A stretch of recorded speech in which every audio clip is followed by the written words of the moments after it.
Hoy en Zona 2 tenemos una entrevista magnífica. Está con nosotros el rector de la Universidad Michoacana de San Nicolás de Hidalgo, el doctor Raúl Cárdenas Navarro.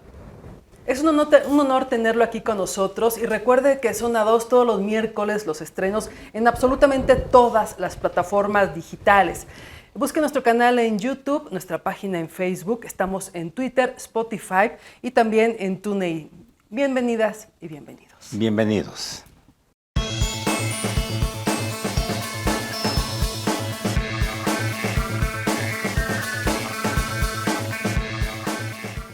Justamente estamos ya iniciando esta entrevista y dando la bienvenida a un michoacano, rector de la Universidad Michoacana de San Nicolás de Hidalgo, un hombre preparado, hecho en la misma universidad, investigador, doctor en agronomía, investigador de tiempo completo, ha estado estudiando durante toda su vida y dando frutos muy importantes, un currículo muy amplio, muy amplio. Él nace en el Valenciano, esta comunidad que pertenece a Ixtlán de los Herbores, allá de la región justamente de Pajacuarán, y es un honor para nosotros tenerlo, sobre todo porque vamos a platicar de algo bien importante, que es nuestra máxima casa de estudios. Bienvenido, doctor. Muchas gracias, José Luis, muchas gracias, Daniela, por esta invitación. Su programa es un programa de referencia en los medios de comunicación y con mucho gusto estamos aquí platicando con ustedes. Le agradecemos mucho porque sabemos que su actividad le ocupa prácticamente el tiempo al 100% y que se haya dado este momento para platicar acá con nosotros. De verdad que se lo apreciamos mucho. Gracias, rector. Con mucho gusto, a sus órdenes. Estaba leyendo el currículo del doctor y la verdad es que dedicado siempre al estudio, a la investigación. Ha dirigido 15 tesis de licenciatura, 9 de maestría, 4 de doctorado. Ha publicado 37 artículos de investigación porque es investigador o era investigador de tiempo completo. Ha participado en más de 81 congresos nacionales e internacionales. Ha liderado 2 desarrollos tecnológicos y ha recibido financiamiento de parte de varios organismos del universo. Por nacionales e internacionales. Doctor, de origen prácticamente pues muy sencillo, porque nos conocemos allá en cómo comenzamos en aquel lugar, sin escuelas, sin desarrollos educativos. Viene allá, doctor. Así es, yo vengo, como ya lo mencionaste, José Luis, de una comunidad que se llama El Valenciano, que pertenece al municipio de Ixtlán, es el último pueblo del municipio. Al lado está La Luz, que ya pertenece al municipio de Pajacuarán, donde tú eres.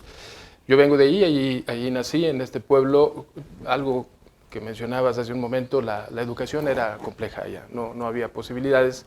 Cuando yo tuve edad de ir a la escuela primaria, no había escuela primaria formal, federal, y había una señora, mi tía Quina, que tenía una escuelita, y ella nos enseñaba a leer, escribir y hacer cuentas. Entonces ahí estuvimos 2 años con mi tía Quina, que era muy severa, porque cuando nos portábamos mal nos hincaba ahí en el patio de su casa donde nos daba clases y nos ponía una piedra en cada mano y nos tenía hasta que, hasta que empezábamos a pedir y suplicar perdón. Y allí estuve 2 años, pero era en el patio de su casa, no era otra cosa, con un pizarroncito ahí implementado. ¿No había escuelas? No había, sí hubo antes una escuela primaria, pero se canceló por alguna razón. Entonces, cuando yo tuve edad de ir a la escuela, no había escuela primaria. Cuando iba a entrar a tercer año con mi tía Quina, llegó la escuela federal y afortunadamente nos convalidaron los 2 primeros años que hicimos ahí con mi tía Quina, a un primo y a mí, por eso hablo en plural, y pasamos a tercer año en la escuela federal. Y ya terminé la primaria ahí en el Valenciano, y después no había secundaria. El problema era la secundaria. En Ixtlán tampoco había secundaria y tuvimos que ir a tu tierra, a Pajacuarán. Ahí hice la secundaria, venía un autobús por nosotros, un camión, un guajolotero, todos los días a las 6 de la mañana. Eran como 45 minutos, 1 hora por terracería para llegar a Pajacuarán, a las afueras de Pajacuarán, donde estaba la secundaria. Y así fueron los 3 años de secundaria. Después pues había que entrar a la preparatoria y me vine aquí, a la universidad, a la preparatoria número 4. Aquí llegué a Morelia. Eran ganas de estudiar, con condiciones adversas, todo el trayecto que tenía que tomar desde este poblado hacia Pajacuarán para poder estudiar. Fíjate que sí, pero no, bueno, además del impulso personal y de la motivación que me daban mis padres, yo sentía que en ese tiempo los niños como que había un impulso para seguir yendo a la escuela. Todos queríamos seguir estudiando y hacíamos el esfuerzo para seguir estudiando. Pero era como una colectividad, un impulso colectivo. Y llega a Morelia ya después, en donde continúa aquí parte de los estudios. Aquí terminé la preparatoria, en la preparatoria número 4, la Isaac Arriaga, y después hice la licenciatura en la Universidad Autónoma de Chapingo. Después trabajé como unos 6 meses como asesor técnico, 6 meses, 8 meses en Zamora. Daba asesoría técnica a los productores. Después un buen amigo, un sacerdote, platicó conmigo y me dijo, es que tienes que seguir estudiando. Y me fui. Silvestre Alejo. Silvestre Alejo, Tu hermano. Tu hermano. Tu hermano. Sí, Aquí salieron de aquí conocidos. Aquí nos enlazamos un poquito. Así es. Su hermano me motivó a seguir estudiando. Yo tenía mis dudas en ese tiempo y en una comida con un tequila me convenció de que era tequilero. Era muy tequilero el padre Alejo y me regresé al colegio de posgraduados, conseguí una plaza de técnico de investigación, pero regresé ahí con la intención de buscar un sistema de financiamiento para irme a estudiar al extranjero. Estuve ahí trabajando como unos 6 meses también y encontré un sistema de becas para ir a Francia. Y de ahí me fui a Francia, estuve 5 años haciendo la maestría y el doctorado.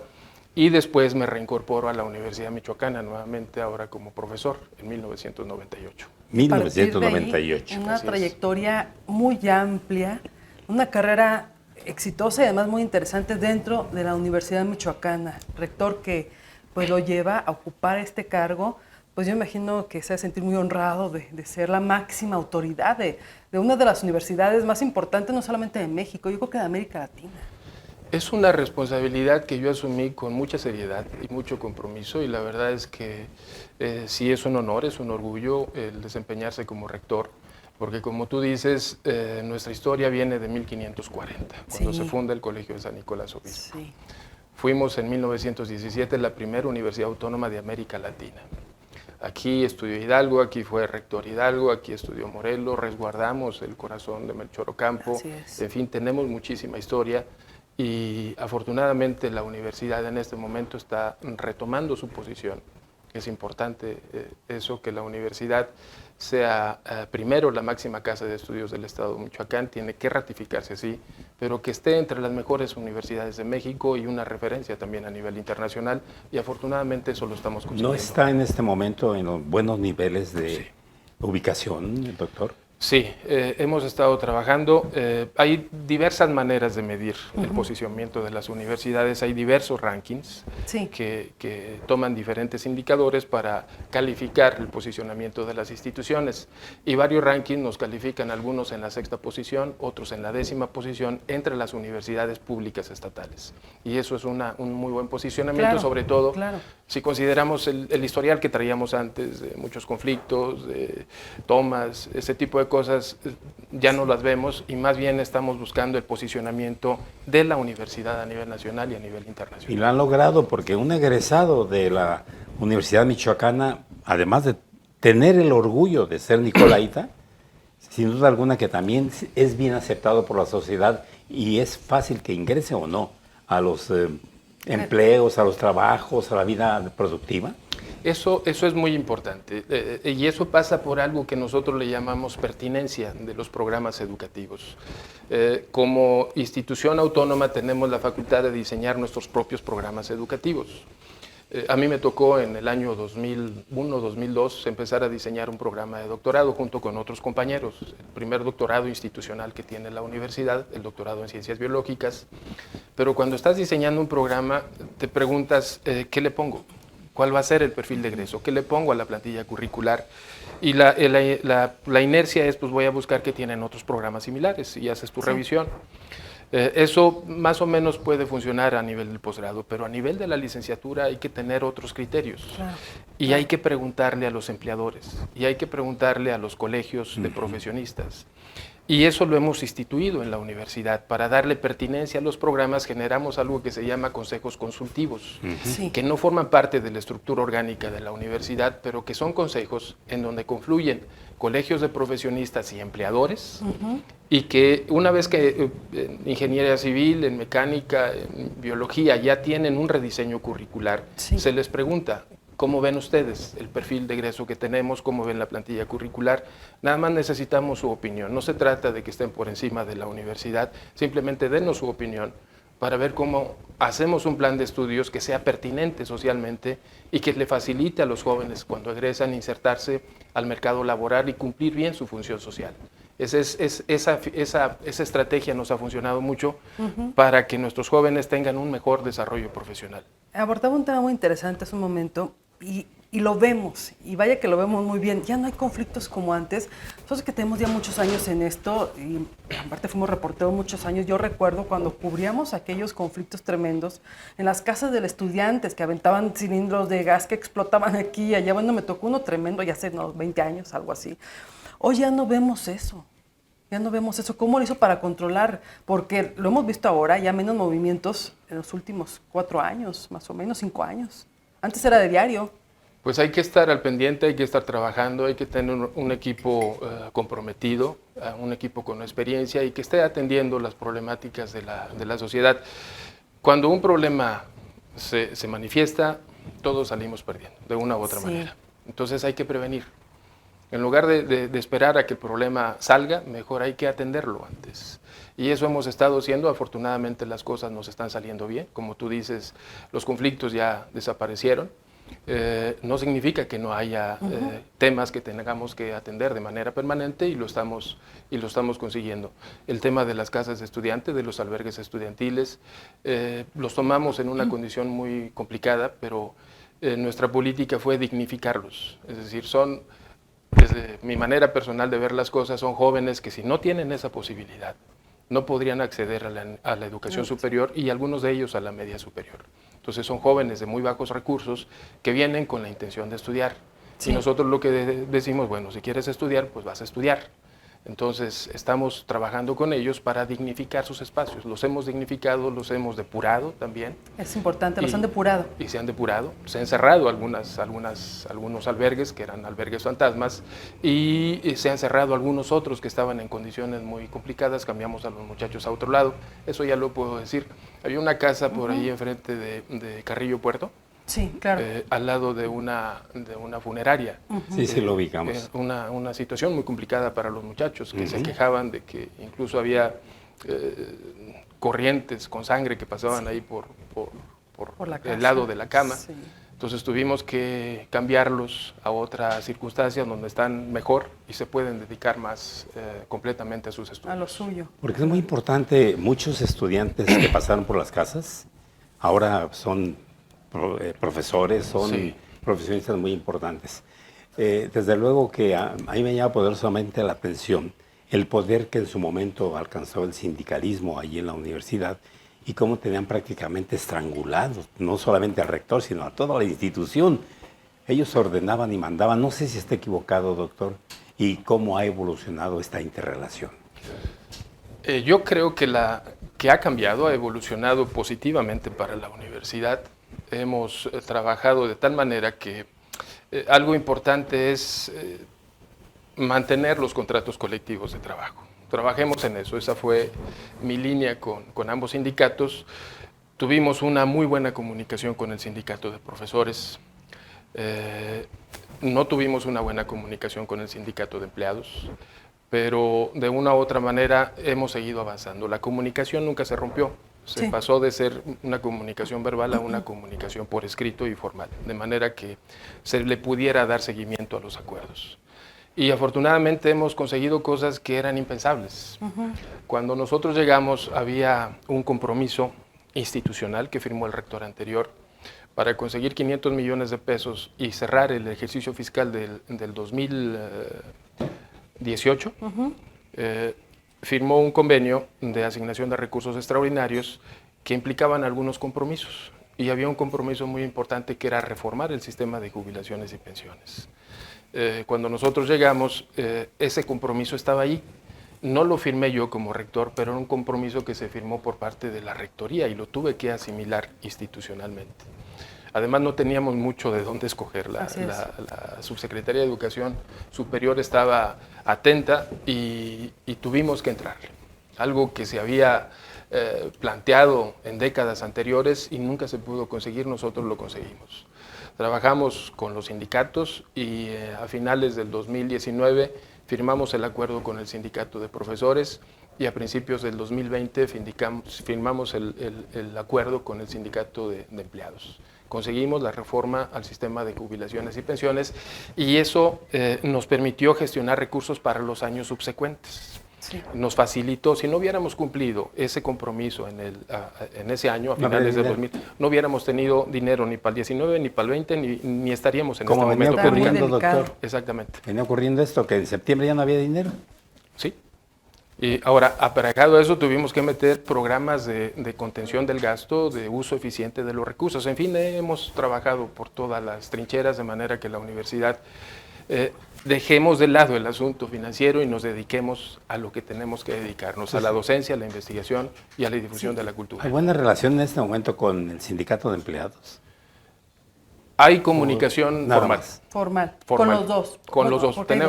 Hay dos sindicatos, el Sindicato Único de Empleados de la Universidad Michoacana y el Sindicato de Trabajadores de la Universidad Michoacana. Con los dos tenemos comunicación formal.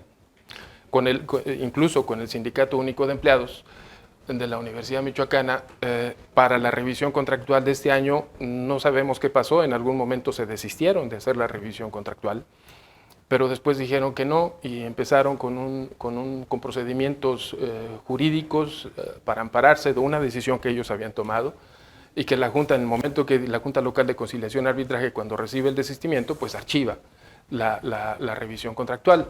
Y eso traía implicaciones graves, no solamente para los agremiados a ese sindicato, sino para todos el gremio de administrativos de la universidad. Y hacia adelante iba a ser todavía más complicado porque el año siguiente, ¿cuánto iban a pedir de incremento? El doble de este, es decir, una circunstancia fiscal complicada para el sindicato. Y a pesar de que hubo un desistimiento formal, estuvimos buscando con el equipo legal de la universidad, con los asesores legales, buscando la manera de no perjudicar a los empleados universitarios. Y hace poco les concedimos el incremento salarial que nos permite la federación. Hay un tema en relación a esto de los empleados. Luego nos han llegado algunos casos al noticiero. Yo desde afuera lo veo como una injusticia laboral, no sé cómo lo ve usted, sobre estos empleados que están como que en el limbo, ya tienen de 15, 18 hasta 20 años trabajando en la Universidad Michoacana, pero sin prestaciones, sin contratos, sin nada, son los que les llaman eventuales, creo cómo les llaman, pero ya tienen unos hasta 15 años, o no sé cómo les llamen. Se les llama empleados de apoyo. Los empleados de apoyo, ¿no? Es una herencia muy, muy complicado que nos dejaron. Hemos estado buscando soluciones para esta circunstancia, pero significan una carga financiera muy fuerte.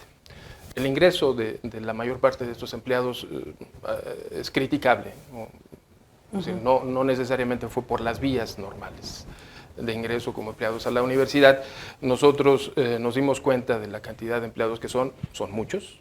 Entonces, lo que en algún momento me preguntaban qué va a pasar con nosotros, por lo pronto se mantienen, pero vamos a buscar la manera de resolverle su situación y hemos estado buscando maneras, pero es un problema grande. Por lo menos los mantenemos en la circunstancia en la que están, es decir, no se les despide, se les mantiene en la expectativa de generar una circunstancia que les pudiera solucionar su problema a ellos y a la universidad también, porque también son muchos. Sí, son muchos, son varios centenares. Sí, son cientos, sí, algunos de ya con años, ¿no? Trabajando, décadas. Doctor, hay un viejo cuento, o verdad, no sabemos qué es, que la universidad siempre había sido nombrada como la caja chica de los políticos en turno, que dice, salía a sacar todo el dinero que se necesitaba para las campañas políticas. ¿Esto es verdad? ¿Fue verdad? Usted está a 3 meses de que concluye su administración. Ahorita que le voy a preguntar cómo le ha ido y qué qué resultados tiene, pero le pregunto, ¿es caja chica? Es decir, ¿el rector lo pone un político? Pero pues ni dinero tienen a veces. No. Bueno, pues, ¿de dónde van a sacar? Estoy hablando bueno, cuando aquello era bonanza, cuando andamos en otros el cuerno de la tiempos. abundancia. En otros tiempos no sé qué pasaría.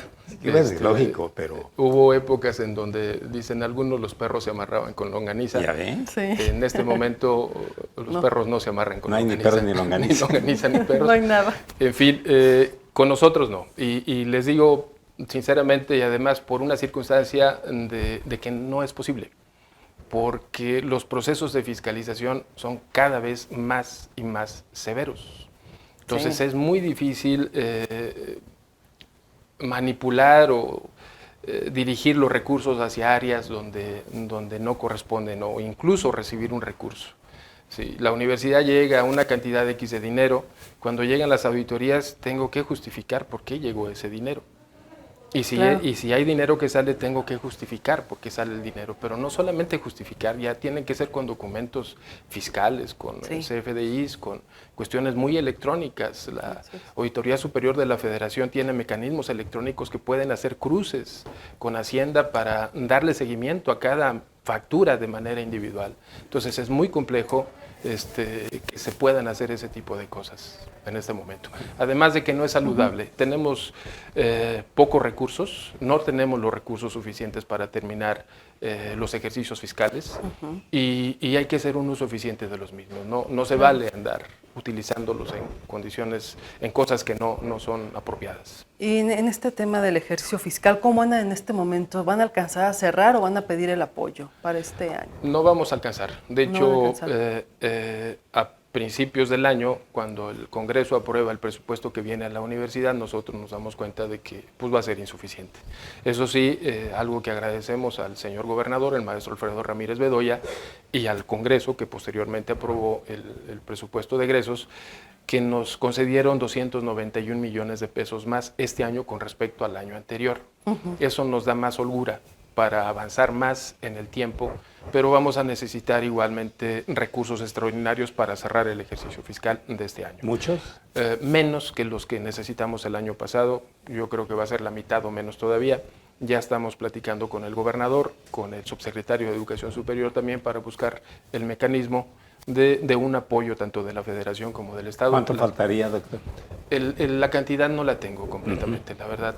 Faltan algunas corridas, hay que ver los flujos que vienen de la Federación, los flujos que vienen del Estado, pero será la mitad o menos de lo que necesitamos para cerrar el año pasado. Y eso ya es bastante. Claro, para que no le sufran, ¿no? Luego también.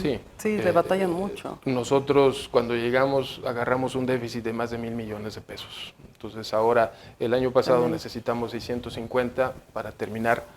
Si necesitamos ahora a la mitad, pues estamos hablando de 350 mil, una cosa de esas. Todavía no, digo en términos generales, comparativamente con los 1,000 millones del 2018, pues es complejo. Doctor, ha puesto orden en la universidad, lógicamente, por lo que usted nos platica, por un lado y por otro lado también financieramente se ha estabilizado. Pero yo quiero insistir en lo que es el orgullo nicolaita. Como que falta una campaña de prestigio en donde el orgullo nicolaita salga adelante, porque a veces los medios de comunicación, a veces incluso las redes sociales y a veces campañas muy específicas hacen que un organismo educativo esté muy alto y otro esté bajo en relación con lo que la gente piensa, ¿no? Por ejemplo, el Tecnológico de Monterrey, olvídese, tiene campañas extraordinarias. Y la universidad no, sino que pues, no tiene dinero para eso. ¿Cómo competir a ese nivel para llegar a los mercados? Bueno, depende del mercado, pues. Nosotros afortunadamente tenemos, bueno, si el mercado son captar estudiantes, nosotros ahora, por ejemplo, con la pandemia, nuestra matrícula no cayó. Otras instituciones vieron cómo su matrícula iba cayendo, sobre todo las privadas. Se vino abajo completamente. Pero también algunas universidades públicas estatales sufrieron con la caída de la matrícula y eso no pasó con nosotros. Nosotros, sobre todo en el área de la salud, tenemos una sobredemanda. Sí, sí, sí. Tenemos más solicitudes de las que podemos atender. Es algo que se puede solucionar a mediano plazo, pero que ya no me toca a mí, evidentemente. Cuando pasa la primera convocatoria y quedan algunos estudiantes que no fueron aceptados en los programas educativos del área de la salud, abrimos una segunda convocatoria para ofrecer espacios en los programas donde todavía tenemos espacio y que puedan seguir estudiando en alguna carrera afín, en su segunda opción. Entonces buscamos mecanismos para captar estudiantes. Ahora, la imagen de la universidad, pues esa la construimos todos, con la actuación de todos los días. El hecho de que ya no haya tanto conflicto como antes, eso va mejorando la imagen. El hecho de que veamos que el pez tequila lo rescató en un lago del estado de Jalisco, lo rescató un compañero investigador de la Facultad de Biología, pues eso mejora la imagen. Cuando vemos que a un compañero lo cita Leonardo DiCaprio y dice que está muy bien el trabajo que está haciendo la Universidad Michoacana para rescatar el bosque de la mariposa monarca, pues en el imaginario colectivo se está generando una imagen de calidad, una imagen de compromiso con la sociedad. Cuando vemos que una compañera nuestra, investigadora, científica, biotecnóloga, está trabajando un proyecto de vacuna, y que ella forma parte del Consejo Nacional de Ciencia, Tecnología e Innovación del CONACYT como consultora, pues eso va mejorando la imagen de la universidad, la actuación de todos los días. Con acciones. Porque justamente es lo que estoy refiriendo. Esto no se conoce, esto no se sabe, y esto hay que decirlo. Como que posicionarlo, ¿no? Por eso traje a Daniel para que empiece a trabajar el tema. Sí. Daniel. Sí, son temas muy, muy buenos que sí vale la pena, ¿no? Potencializarlos, porque hay mucho que se hace en la Universidad Michoacana, y sí se requiere, ¿no? Presumirlo, Sí, ¿por qué no? Sí, hay muchísimas capacidades en la universidad. Les digo un tema, por ejemplo, para medir la capacidad científica de una institución de educación superior, normalmente se utiliza un indicador que es el número de investigadores en el Sistema Nacional de Investigadores del CONACYT. Cuando nosotros llegamos en el 2019, a principios, había 360 miembros profesores de la universidad en el Sistema Nacional de Investigadores. En este momento tenemos 514. Sí. Creció muchísimo. Y todos ellos tienen líneas de investigación que seguramente están vinculadas con la problemática social y atienden problemas así inmediatos. Sí. Hay que seguir trabajando. De hecho, una de las cosas que yo creo que tiene que acentuarse en los próximos años, una vez que vayamos eliminando todo este escenario de conflicto, todo este escenario de falta de recursos, es incrementar muchísimo más la vinculación. Nosotros le hemos estado trabajando la vinculación, pero hay que incrementarla. Con el gobierno del Estado, con el actual equipo del gobierno del Estado, prácticamente con todas las secretarías hemos firmado convenios y con todos tenemos líneas de colaboración, pero no necesariamente se quedan solamente en la estructura del gobierno del Estado. Son líneas de trabajo a través de estos convenios que nos permiten ofrecerle servicios a la sociedad, que es el destinatario final del trabajo que se hace en la universidad. Definitivamente. ¿Cómo anda la investigación, doctor? ¿Cómo la siente? Usted es investigador de tiempo completo. ¿Cómo andan? Bien, yo creo que estamos mejor que nunca, como decimos últimamente.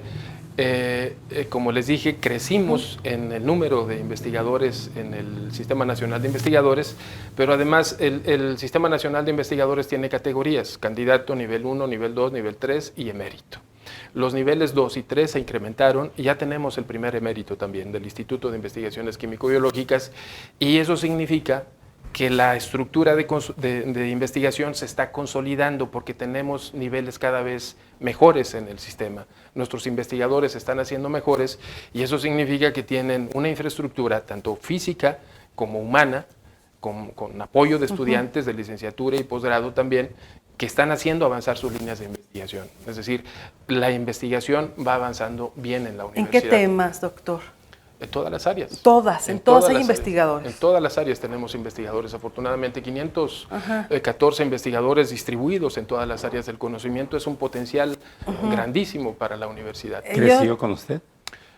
Crecimos conmigo de 360 a 514. Yo sé que sería complicado a lo mejor que nos hable de todas las investigaciones, son muchas, pero algo que le guste destacar que en este momento esté trabajando en un tema de investigación. Pues les hablaba, a mí me gustó mucho la reacción que tuvo la comunidad universitaria en la pandemia. Cuando platicamos así, uno termina hablando de la pandemia. Yo creo que en nuestra historia de vida vamos a tener antes de la pandemia, durante la pandemia y después de la pandemia. Así es. Y a mí me gustó mucho cómo reaccionó la universidad en el tema de la pandemia. Hicimos de todo. Es decir, primero, para empezar, la prioridad fue la salud de la comunidad universitaria. Nosotros cerramos las puertas de la universidad, fuimos tal vez la primera universidad pública estatal que salimos porque la situación era incontenible, impredecible, sobre todo impredecible. Y fuimos de las primeras universidades que salimos, cerramos las puertas y nos metimos de inmediato a trabajar educación a distancia. Nuestros profesores se quejaban de que algunos ya mayores no tenían experiencias en prender una computadora ni siquiera. Dimos cursos de capacitaciones digitales, de habilidades digitales para nuestros profesores y al final sacamos bien los semestres con educación a distancia, pero también acuérdense de aquella incertidumbre que teníamos al inicio de la pandemia. No había vacunas, había muchas historias, miedo, pero sobre todo incertidumbre científica. Yo nunca había visto un tema que tiene una connotación científica que puede explicarse, cómo en la propia comunidad científica había debate de temas, y eso generaba mucha incertidumbre en la población en general. Yo recuerdo cuando decían que teníamos que tener tapetes en nuestra casa con cloro a la entrada, porque podíamos llevar el virus pegado en las suelas de los zapatos y contagiarnos. Yo soy agrónomo, hago fisiología vegetal, sé un poco, muy poco de virus. Pero decía, pues es que no entiendo, pues a menos que sea de hule el virus, que aguante la suela del zapato para que después podamos contagiarnos. Y todo eso fueron cayendo todos esos mitos y nos fuimos a cuestiones cada vez más objetivas. Y en ese tiempo, en esa incertidumbre, tampoco había gel suficiente. Nosotros nos dimos a la tarea de producir gel. En la universidad teníamos y tenemos la capacidad de producir 1000 litros de gel al día. Nos pusimos a producir caretas que también eran muy escasas. Nuestros físico-matemáticos se pusieron a trabajar un modelo predictivo de cómo iba a evolucionar la pandemia en función de la información previa. Cómo viene comportándose, y a partir de allí hago una simulación para saber hacia dónde estadísticamente se prevé que vaya a evolucionar. Nuestros biotecnólogos se pusieron a trabajar pruebas rápidas para detectar anticuerpos.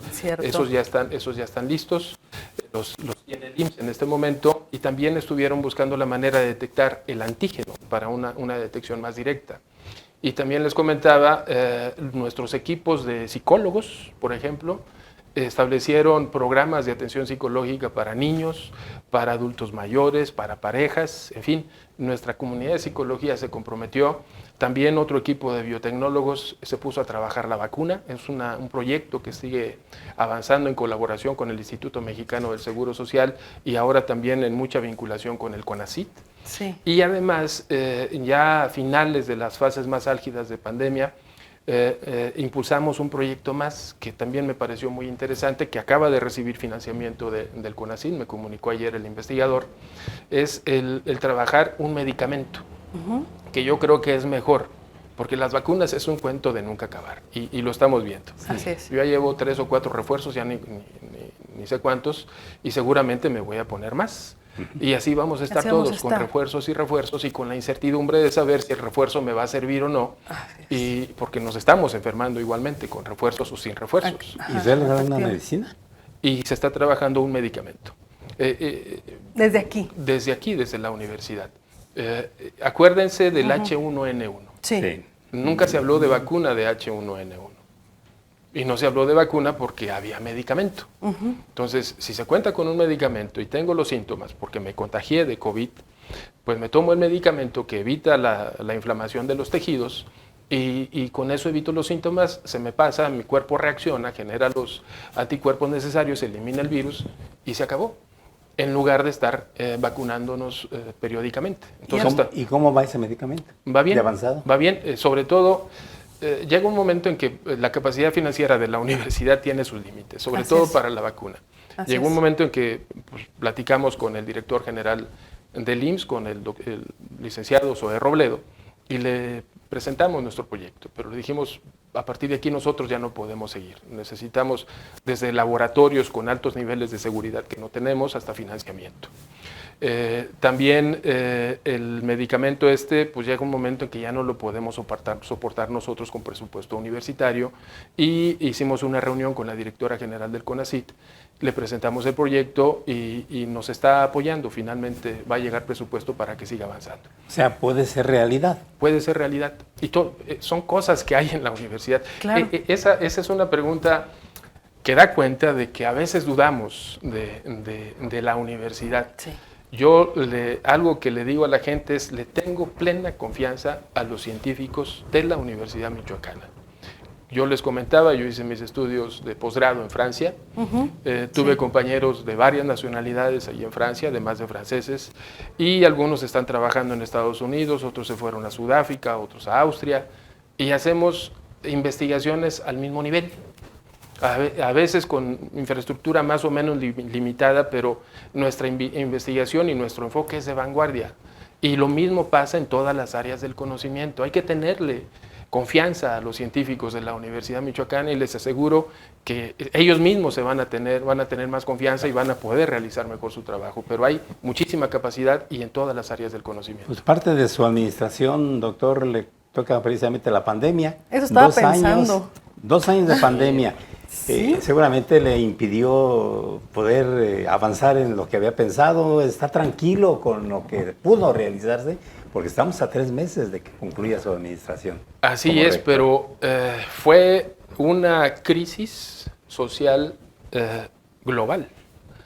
Y repito, a mí me gustó la respuesta de la comunidad universitaria, pero además hubo proyectos que yo tenía contemplados para tiempos posteriores, pero resulta que la crisis generada nos dio la oportunidad de avanzarlos. Algo, por ejemplo, de lo que les puedo hablar es la educación en línea, no la semipresencial.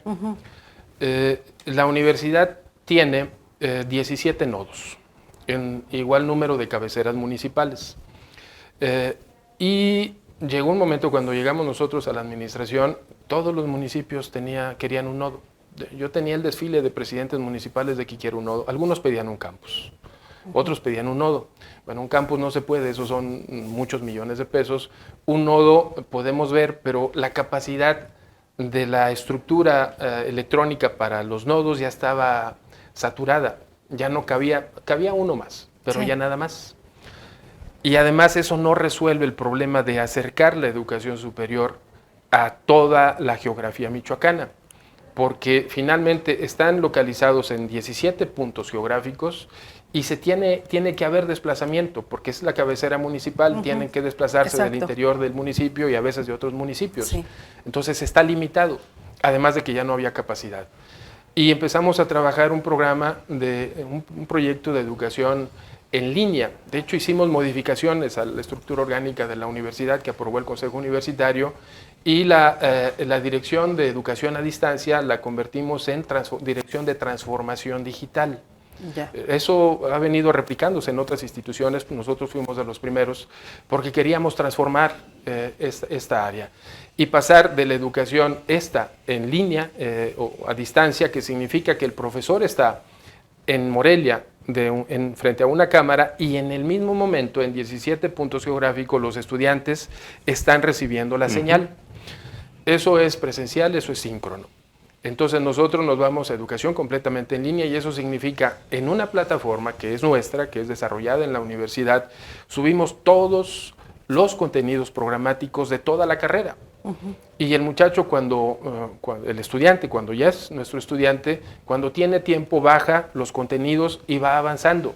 Se le asigna un asesor y a través de medios digitales, blogs, correo electrónico, el chat, se le va dando seguimiento. Empezamos el año pasado en Derecho, con Psicología y con el Bachillerato en línea. Este año abrimos contaduría y abrimos administración. Pero eso no llega solamente a 17 puntos geográficos, eso llega a toda la geografía michoacana a condición de que haya señal de internet. Pero no solamente a la geografía michoacana, llega a la globalidad. Si en Filipinas, que hablan español, hay alguien que quiere estudiar psicología con nosotros, ¿lo va a estudiar? Lo puede hacer, claro. Y algo para atender a nuestros hermanos que viven en Estados Unidos, que a veces dejan sus carreras truncas o que quieren estudiar el bachillerato o que quieren estudiar una carrera completa, lo pueden hacer completamente en línea, porque además aparejamos inscripciones, reinscripciones, servicio social y titulación completamente en línea. Avanzamos muchísimo. Además, ni modo, lo tengo que decir, fue la universidad que más avanzó en la digitalización de procesos administrativos. Tanto así que la NUYES, en una convocatoria que saca justamente para participar en este tipo de desarrollos, ganamos el primer lugar por la digitalización de todos esos procesos administrativos.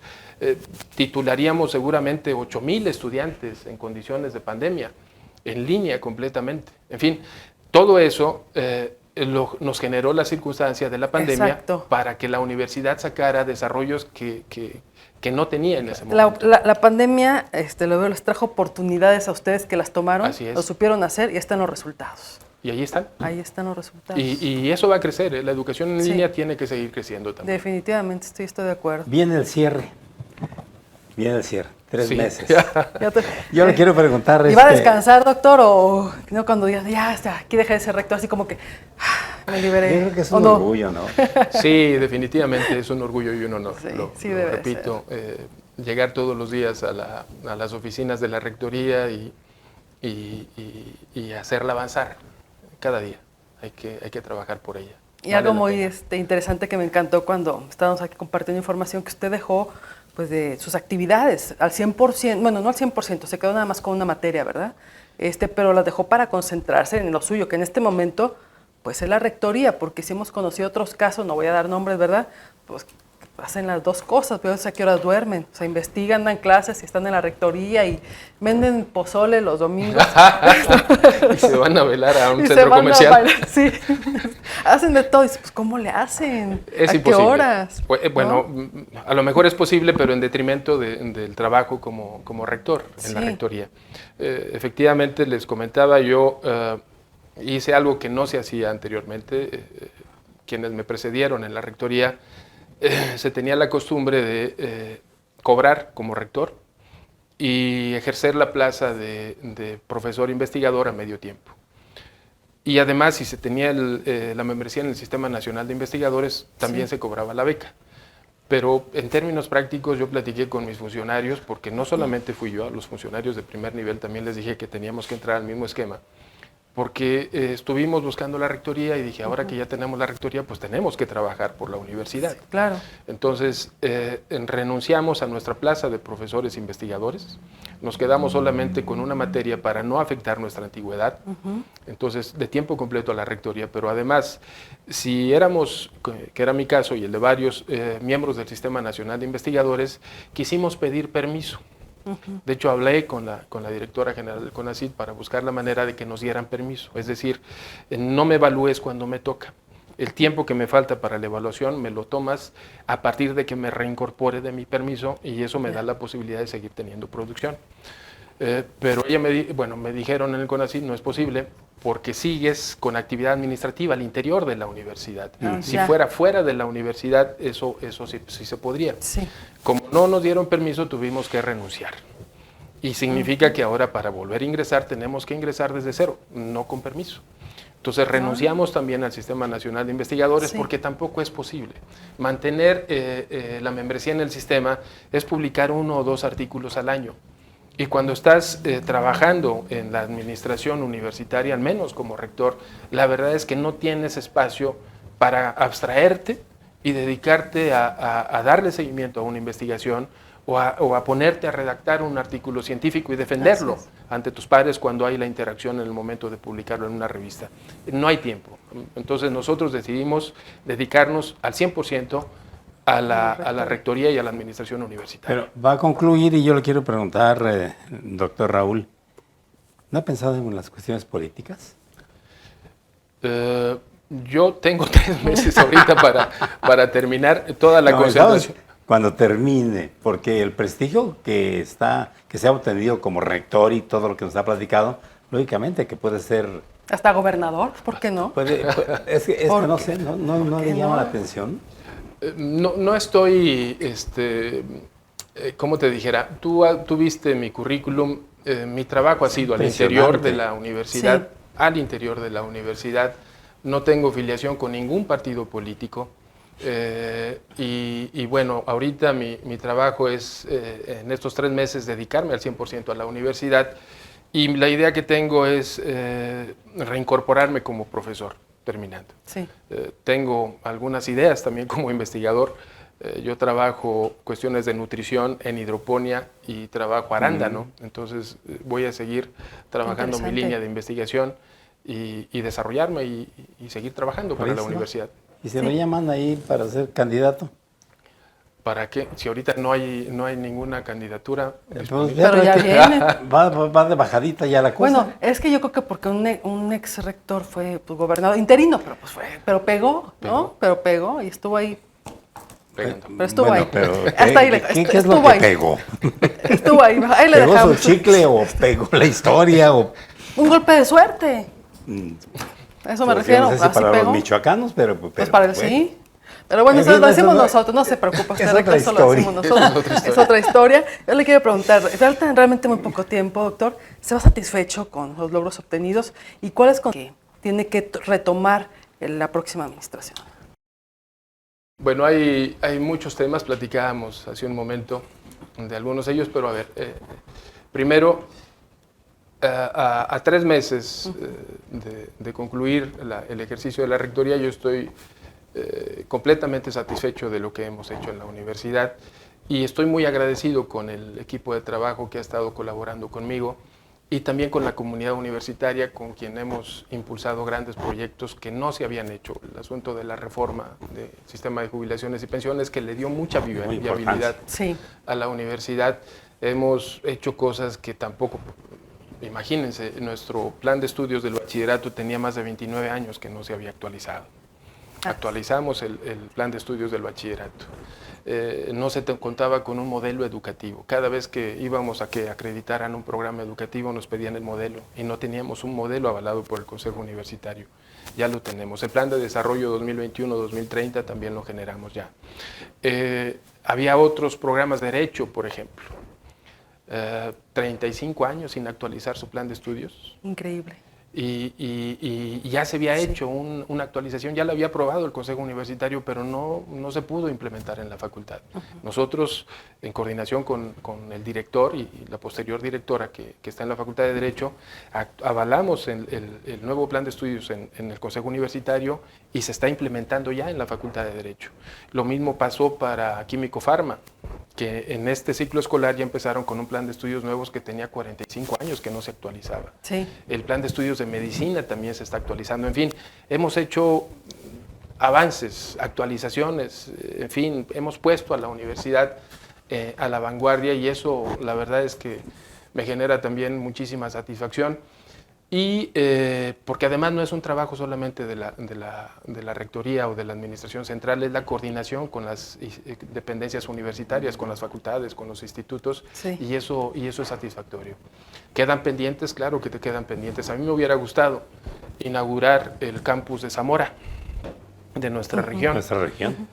No me alcanzó el tiempo y el dinero, pero sí inauguramos el campus de Uruapan y le metimos 7 carreras. Y en una convocatoria de un mes captamos 400 estudiantes, que si no hubiera llegado el campus a lo mejor se quedan sin estudiar. Así es. Interesante. Sí, entonces, muy importante. El campus de Uruapan queda completamente activado y ya funcionando. El edificio de rectoría igual, era un edificio abandonado, que está enfrente del Panteón, es la nueva rectoría. Y ya estamos trabajando en la rectoría. ¿Ya están ahí? Ya estamos ahí. Ya no está abandonado. Ya no está abandonado, ya lo inauguró hace algunos meses, 5 o 6 meses el señor gobernador. Nos falta la adecuación del estacionamiento y algunos jardines, pero ya está funcional el edificio y lo vamos a dejar al 100%. ¿Cuántos alumnos hay? ¿En dónde? En la universidad. 52,000 matrícula. en números generales, 10,000 de bachillerato, 40 de licenciatura y 2,000 de posgrado. ¿Y tienen alguna cifra de cuántos han egresado? Ay, José Yo me Luis, imagino desde de- 1917, imagínate. ¿Puedes tener una cifra? Alguna Bastantitos. estimación muy general podemos sacarla, pero pues no me atrevería a arriesgarme a sacar una cantidad. O sea, con esto quiero hacer un reconocimiento a la Universidad Michoacán San Nicolás de Hidalgo. Mucho orgullo, mucha transformación, Sí. mucha estabilidad. En fin, el PIS-PAS, que PIS-PAS, Calizcalas. Calíscalas, debe sonar porque bien lo vale, porque bien que tiene egresados y porque bien que están trabajando. La universidad es la institución que más ha generado desarrollo en Michoacán, por todos los ámbitos donde los vean. Así es. Y seguimos formando gente y cada vez con más pertinencia social y más vinculados con el entorno social y productivo. Esa es la meta. Bueno, ya cuando ya termine nos vamos a Valenciano y nos tomamos vamos a Valenciano. un buen tequila.